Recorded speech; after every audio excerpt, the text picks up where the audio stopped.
23 अप्रैल को ही English language day इसलिए मनाया जाता है क्योंकि इसी दिन 1564 में विलियम शेक्सपियर का जन्म और 23 अप्रैल को ही 1616 में इनका डेथ हुआ। तो आज इंग्लिश लैंग्वेज से जुड़े कुछ फैक्ट्स को जानते हैं। फैक्ट 1, इंग्लिश वर्ड अल्फाबेट जिसमें 26 लेटर्स होते हैं उसे ग्रीक वर्ड अल्फा और बीटा से लिया गया है। फैक्ट 2, इंग्लिश का सबसे पहला नाम एंग्लो सैक्सन था, फिर 9th सेंचुरी में इसका नाम एंग्लिस्क हुआ, फिर एंग्लिश, उसके बाद इंग्लिश हुआ। Fact 3, father of English language Geoffrey Chaucer को कहा जाता है जो 14th सेंचुरी में पैदा हुए थे। फैक्ट 4, 1835 तक इंग्लिश में 27 लेटर्स होते थे। 27वां लेटर्स जेड के बाद लिखाता था जो कुछ इस तरह दिखता था। इसे ही आज एंड का साइन बोला जाता है जो कि गलत है। इसका सही नाम एम्परसैंड होता है। फैक्ट 5, इंग्लिश में टोटल 44 साउंड्स होते हैं जिसमें 20 साउंड्स वॉवेल के और 24 साउंड्स कॉन्सोनेंट्स के होते हैं। फैक्ट 6, ऑक्सफोर्ड डिक्शनरी के मुताबिक सिर्फ ड्रीम्ड ही एक ऐसा वर्ड है जो कि लेटर्स MT में खत्म होता है। फैक्ट 7, इंग्लिश में सिर्फ 2 ही ऐसे वर्ड्स है जो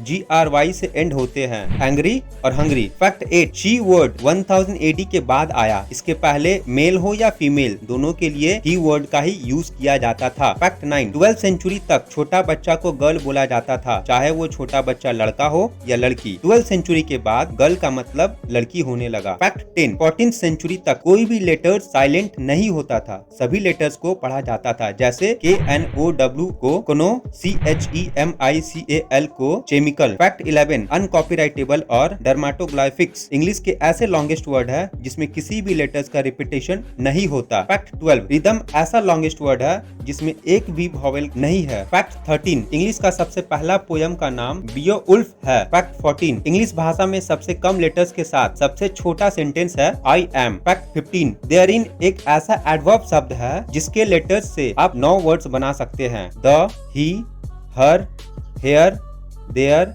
एर, इन, रीन, हेयरिन।